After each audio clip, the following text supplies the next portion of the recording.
Good afternoon. I promised when I got elected I'd always give it to you straight from the shoulder. The good, the bad, the truth. So as we head into Christmas weekend, I want to answer your questions about the rising number of COVID cases, COVID-19 cases. And I want to start by acknowledging how tired, worried, and frustrated I know you are. I know how you're feeling. For many of you, this will be the first or even the second Christmas where you look across the table, will be an empty kitchen chair there. Tens of millions have gotten sick. We've all experienced upheaval in our lives. But while COVID has been a tough adversary, we've shown that we're tougher. Tougher because we have the power of science and vaccines that prevent illness and save lives. And tougher because of our resolve. So that, let me answer some questions that lay out the steps the Vice President and I are taking to prepare for the rising number of cases experts tell us we can expect in the weeks ahead. First, how concerned should you be about Omicron, which is now the dominant variant in this country, and it happened so quickly? The answer is straightforward. If you're not fully vaccinated, you have good reason to be concerned. You're at a high risk of getting sick. And if you get sick, you're likely to spread it to others, including friends and family. And the unvaccinated have a significantly higher risk of ending up in a hospital or even dying. Almost everyone who has died from COVID-19 in the past many months has been unvaccinated. Unvaccinated. But if you're among the majority of Americans who are fully vaccinated, and especially if you've gotten the booster shot, that third shot, you have much less reason to worry. You have a high degree of protection against severe illness. But because Omicron spreads so easily, we'll see some fully vaccinated people get COVID, potentially in large numbers. There will be positive cases in every office, even here in the White House, among the vaccinated from Omicron. But these cases are highly unlikely to lead to serious illness.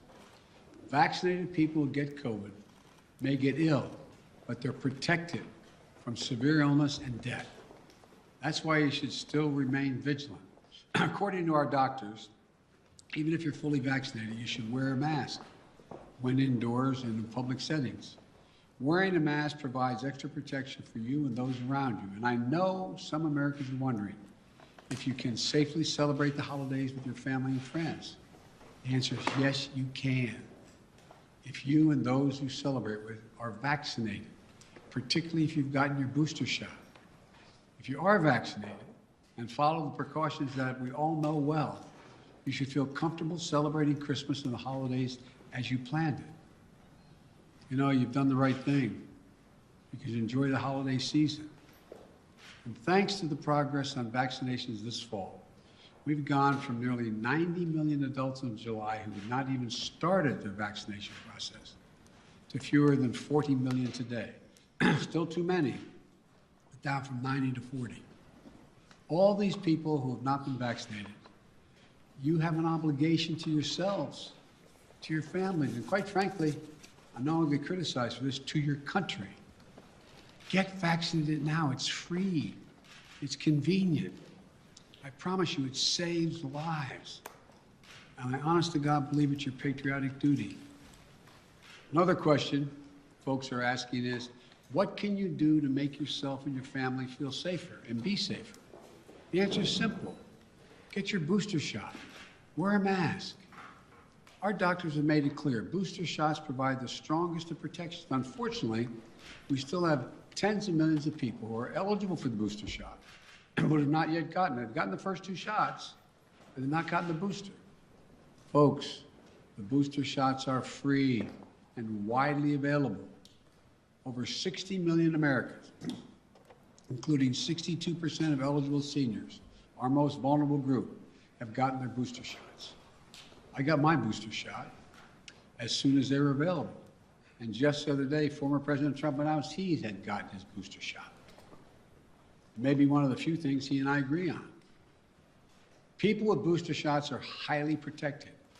Join them. Join us. It's been 6 months or more since my second shot. If it's been 6 months or more from your second shot when I got my booster, you can get yours today. If you've been 6 months or more since your second shot. Another question that folks are asking is, are we going back to March 2020? Not this last March 2021, but March 2020, when the pandemic first hit. That's what I keep getting asked. The answer is absolutely no. No. There are three big differences between then and now. Number one, first one, more than 200 million Americans have been fully vaccinated. In March of 2020, no one was fully vaccinated. What that means is today, a case of COVID-19 for fully vaccinated and boosted person will most likely mean no symptoms or mild ones similar to the common respiratory viruses. Over 200 million Americans should have the peace of mind that they did not have in March of 2020. They're protected from hospitalization and they're protected from death. Second point, we're prepared today for what's coming. In March of 2020, we were not ready. Today, we stockpiled enough gowns, masks, and ventilators to deal with the surge of hospitalizations among the unvaccinated. Today, we're ready. And as I'll explain in a few minutes, we're going to be reinforcing our hospitals, helping them. Number three, we know a lot more today than we did back in March of 2020. For example, last year, we thought the only way to keep your children safe was to close our schools. Today, we know more and we have more resources to keep those schools open. You can get 5 to 11-year-olds vaccinated, a tool we didn't have until last month. Today, we don't have to shut down schools because of the case of COVID-19. Now, if a student tests positive, other students can take the test and stay in the classroom if they're not infected, rather than closing the whole school or having to quarantine. We can keep our K through 12 schools open. That's exactly what we should be doing. So folks, let me summarize. We should all be concerned about Omicron, but not panicked. If you're fully vaccinated, and especially if you got your booster shot, you are highly protected. And if you're unvaccinated, you're at a higher risk of getting severely ill from COVID-19, getting hospitalized, and even dying. So the best thing to do is get fully vaccinated and get your booster shot. And no, this is not March of 2020. 200 million people are fully vaccinated. We're prepared. We know more. We just have to stay focused. So that's where we stand. Now let me tell you about the additional steps I'm ordering today to take on what is coming. I know you've heard a lot of this in the news already this morning. 3 weeks ago, I laid out a COVID-19 action plan for this winter that prepared us for this moment. Today, we're making the plan even stronger. First, we're setting up our vaccination and booster efforts. We're stepping it up significantly. In the past 2 weeks, we've seen the highest vaccination rates since last spring. And we aren't as vaccinated as a country as we should be, though. That's why we have added 10,000 new vaccination sites on top of the 80,000 sites that we already had in place. And even more will open in January. You know, there's some parts of this country where people are very eager to get their booster, where it's harder to get an appointment, So starting this week, I'll be deploying hundreds more vaccinators and more sites to help get the booster shots in people's arms. I've ordered FEMA, the Federal Emergency Management Agency, to stand up new pop-up vaccination clinics all across the country where you can get that booster shot. We've opened, we've opened FEMA vaccination sites in Washington State and New Mexico recently as cases have increased. And today, I'm directing FEMA to stand up new sites in areas where there is a high demand. These steps are going to help us add more and more booster appointments and just over the next few weeks. I also want to say a word to parents. If your children are not vaccinated, please get them vaccinated.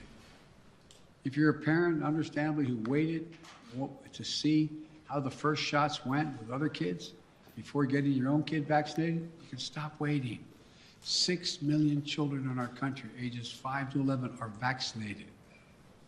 Get your children protected today, now. For those parents out there who have a child that's too young to be vaccinated, that is under the age of 5, I know this can still be a scary time. But one thing you can and must do while we await vaccines for children under 5, get yourself fully vaccinated and boosted, as well as those around you, your children, your caregivers, your siblings. It's critical to mask up in public indoor places. We know that our youngest children have only rarely been impacted by serious COVID-19 cases, but they can be further protected if they're surrounded by vaccinated people. And again, to folks who are not vaccinated, you might think you're putting only yourself at risk, but it's your choice. Your choice is not just a choice about you. It affects other people. You're putting other people at risk, your loved ones, your friends, neighbors, strangers you run into. And your choice can be the difference between life or death. The longer the virus is around, the more likely variants form that may be deadlier than the ones that have come before. Let me say again and again and again and again, please get vaccinated. It's the only responsible thing to do. Those who are not vaccinated are causing hospitals to become overrun again. I just spoke to the governor of New York. Every COVID-19 hospital means someone with a heart attack, cancer, or other serious illness may not get that bed and that life-saving care they need in the hospital. Look, let me give it to you straight again. Omicron is serious, potentially deadly business for unvaccinated people. Let me be clear. Thanks to the prior administration and our scientific community, America is one of the first countries to get the vaccine. Thanks to my administration and the hard work of Americans, we led a rollout and made America among the world leaders in getting shots in arms. But uptake slowed this summer as vaccine resistance among some hardened. Look, the unvaccinated are responsible for their own choices. But those choices have been fueled by dangerous misinformation on cable TV and social media. You know, these companies and personalities are making money by peddling lies and allowing misinformation that can kill their own customers and their own supporters. It's wrong. It's immoral. I call on the purveyors of these lies and misinformation to stop it. Stop it now. One of the other things that we know that has to be done is more testing. Because Omicron spreads easily, especially among the unvaccinated. It's critically important that we know who's infected. That means we need more testing. And on that score, we're now where we should be. Yes, we have over 20,000 free testing sites. Yes, we've used the Defense Production Act and spent $3 billion to greatly expand the number of at-home tests available for purchase online and at your local pharmacy. And yes, we made sure insurance covers the PCR tests you get in the hospital or at your doctor's office. But starting next month, private insurance will also cover at-home testing. So you can order a test online and get reimbursed. We're providing access to free at-home tests for those who may have insurance as well, may not have insurance, I should say, as well. But it's not enough.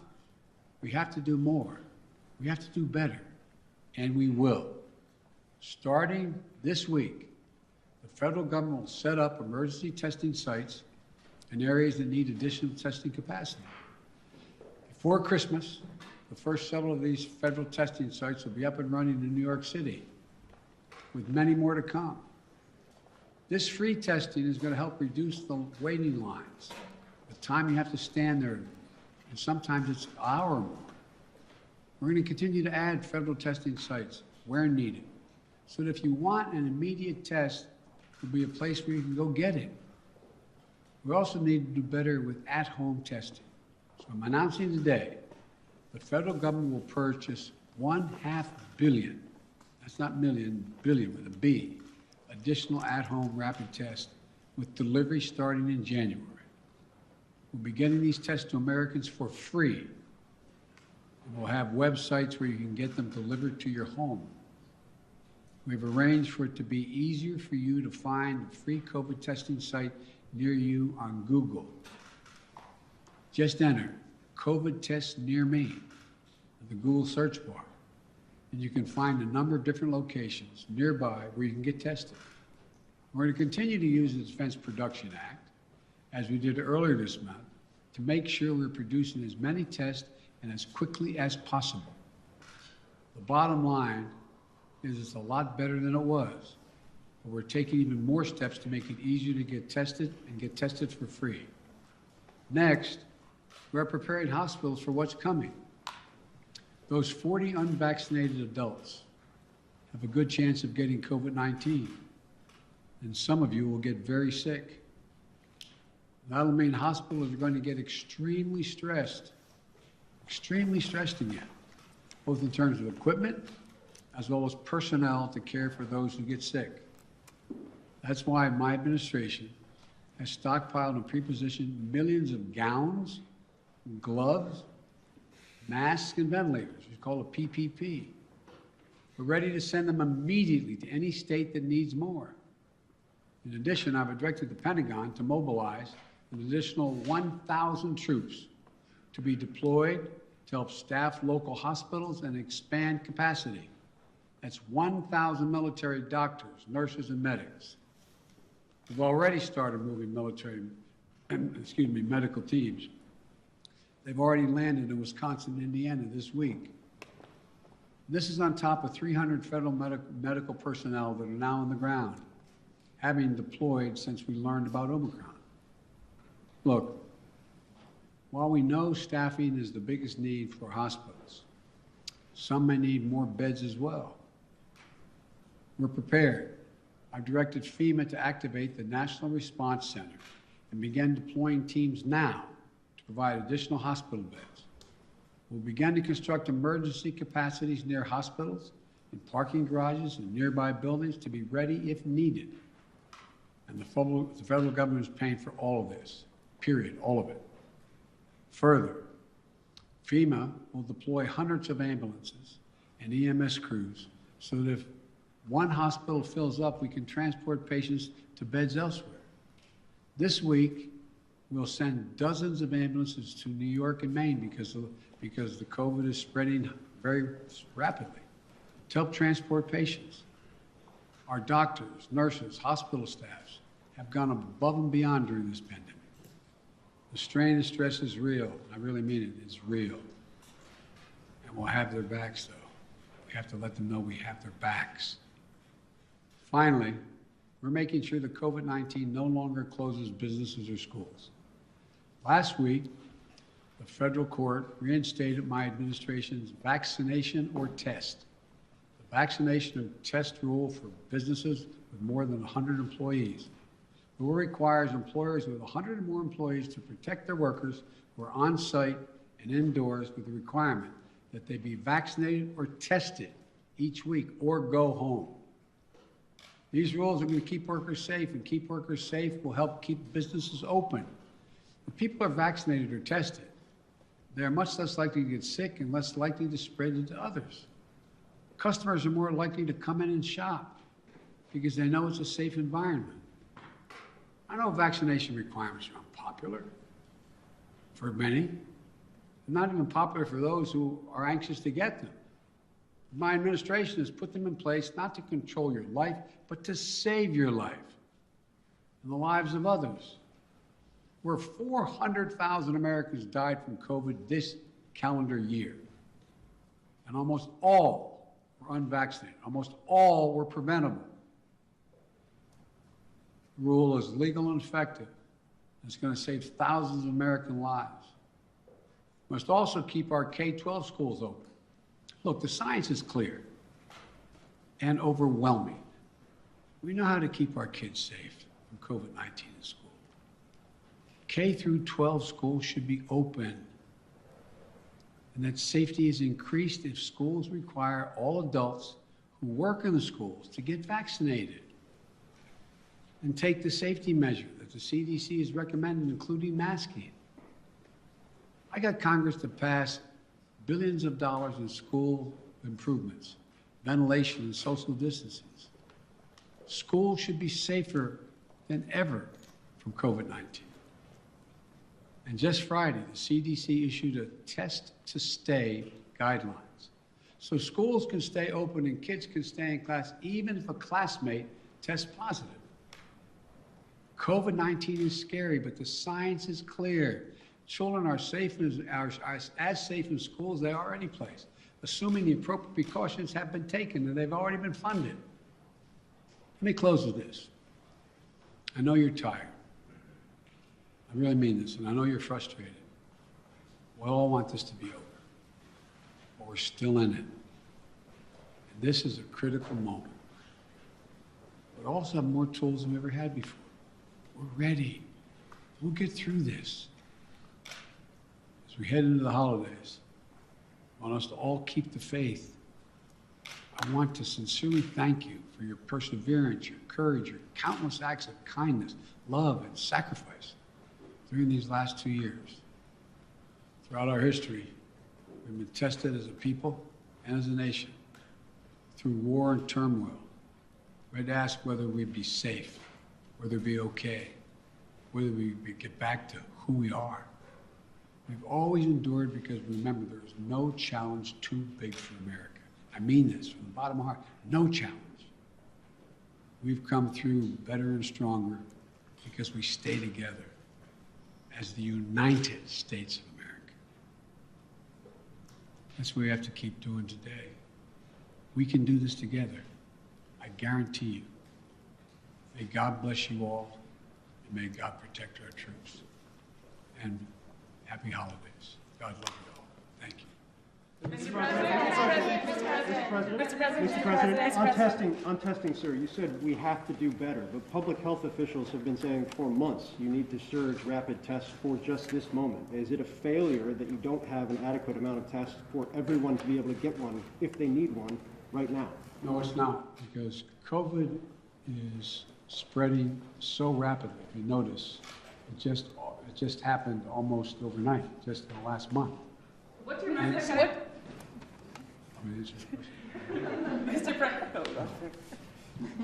So, no, it's not a failure. But the alarm bell went off. I don't think anybody anticipated that this was going to be as rapidly spreading as it did. And so the question is, we had a lot of people who have access to tests, who could order them, could have their insurance pay for them, et cetera. But it also, and all of a sudden, it was like everybody rushed to the counter. It was a big, big rush. And I knew that was coming, so what I tried to do is meet with the companies and use the Defense Production Act to get 500 million more tests and figure out how to get them to their homes, get them on the shelves in the store. I mean, so that's what it's all about. Yes. Mr. President, what's your message to Americans who are trying to get tested now and who are not able to get tested and who are wondering what took so long to ramp up testing? Come on, what took so long? That's what I'm hearing that from people who are trying to get tested now before the holidays. Well, what took so long, it didn't take long at all.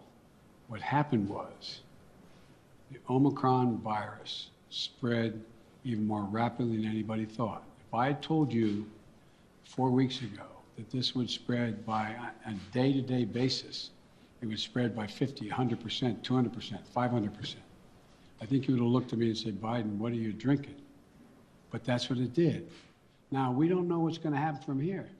It looks there's some evidence that in South Africa, where a lot of this started, that it's dropping off quickly, too. We don't know. But I do know that we're not going to be in a position, like I said, when we were having a problem with masks and gowns and the like. I said, I promise you. Remember the criticism? I got questions from some of you.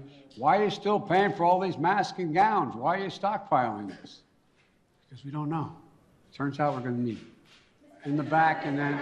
Does it work, sir? And will you reverse the travel ban now that Omicron is so prevalent here in the U.S.? I'm considering reversing. I'm going to talk with my team in the next couple of days. Look, remember why I said we put the travel ban on, is to see how much time we had before it hit here so we could begin to decide what we needed by looking at what's happening in other countries. But we're past that now. And so it's something that is being raised with me by the docs, and I'll have an answer for that soon. Mr. President, You talk often about the importance of keeping your word of trust.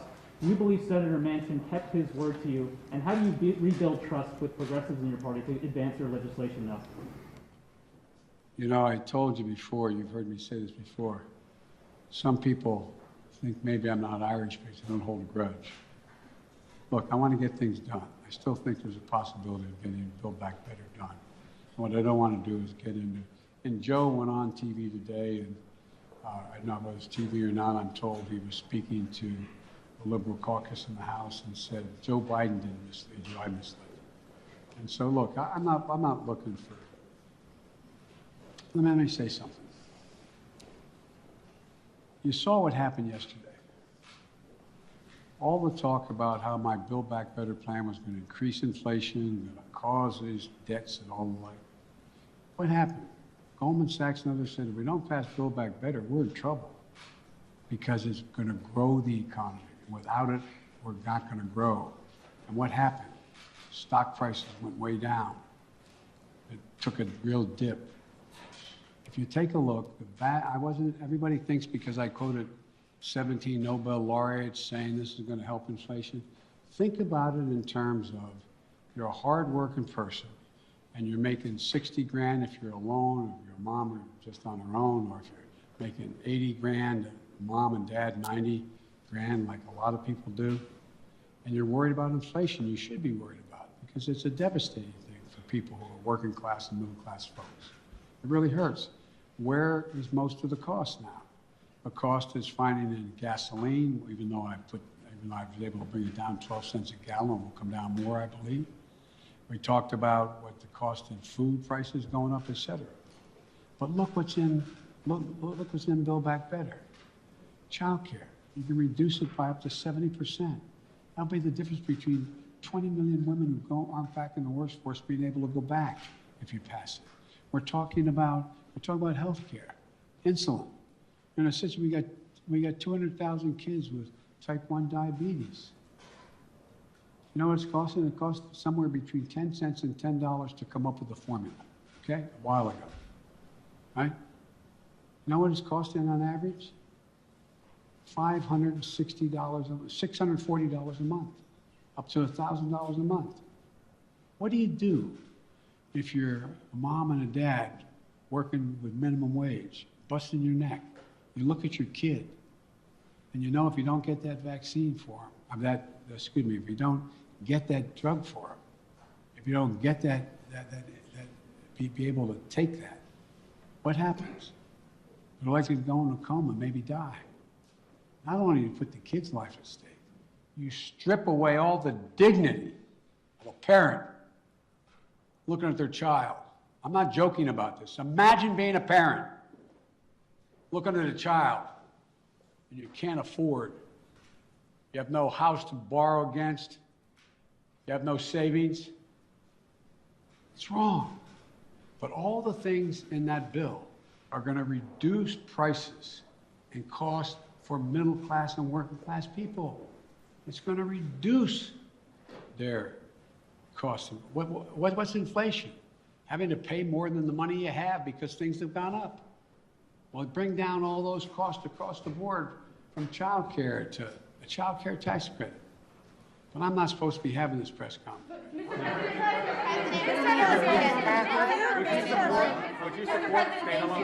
President, did Senator Manchin break his commitment to you? When you announced the framework, the White House says that all 50 senators were believed to get behind it, all 50 Democratic senators. So did Senator Manchin break his commitment to you?